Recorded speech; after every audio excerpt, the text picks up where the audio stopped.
विशाळगडावर दगडफेक आणि तोडफोडीची घटना आज सकाळी घडली आहे। विशाळगडावर झालेलं अतिक्रमण उद्यापासून काढून घेतलं जाईल असं आश्वासन सरकारने दिल्यावर संभाजीराजे छत्रपतींनी केलेलं आंदोलन हे मागे घेतलं।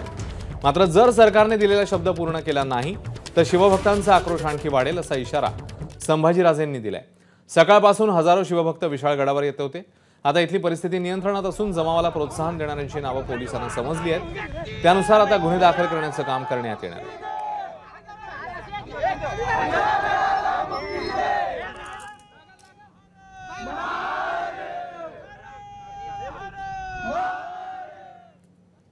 यामध्ये आंदोलनाला हिंसक वळण लागू शकतं किंवा जे आंदोलन आपण करत आहात त्याचा गैरफायदा कोणी घेऊ शकतं याची देखील पूर्ण कल्पना आंदोलकांना दिलेली होती। परंतु त्यांनी आम्ही काळजी घेऊ असं देखील कळवलं होतं। परंतु अशी मॉब सायकोलॉजीमध्ये मग लीडरचं देखील लोक ऐकत नाही हेच आम्ही वारंवार आयोजकांना देखील सांगत होतो किंवा ज्यांनी आंदोलन पुकारलेलं होतं तरी देखील आम्ही पूर्ण काळजी घेतलेली होती आणि याच्यामध्ये जर काही त्रुटी राहिल्या असतील तर त्याचा देखील शोध घेतला जाईल। मी तर काय बोलणार ना, जर काय सरकारला वाटत असेल की कोणतरी गुन्हेगार आहे तर पहिला गुन्हेगार मीच आहे। माझ्यावरच त्यांनी कारवाई करावी किंवा माझ्यावरच गुन्हा त्यांनी इम्प्लिमेंट करावे आणि मी आनंदाने स्वीकारेन। उद्याच्या उद्यापासून कोणती खो घालायचा प्रयत्न करेल ते तुम्ही त्यांच्या मंदनीत म्हणजे अडकू नका।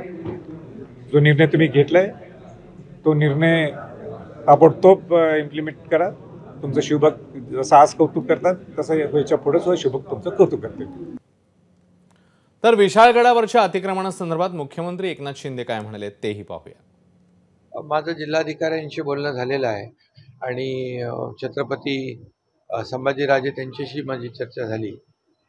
त्या ठिकाणचं त्यांची मागणी आहे की जे अतिक्रमण आहे ते अतिक्रमण काढलं पाहिजे।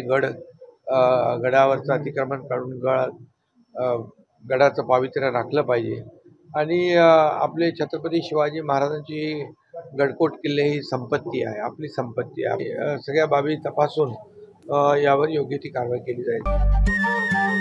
नमस्कार। मन शुद्ध तुझं ही वेगळ्याच प्रकारची मालिका तुम्हा सगळ्यांना खूप आवडली होती। याचा दुसरा सीझन कधी येणार अशी विचारणा झाली। प्रतीक्षा संपली आहे मित्रांनो, येतोय मन शुद्ध तुझंचा दुसरा सीझन। होई मन शुद्ध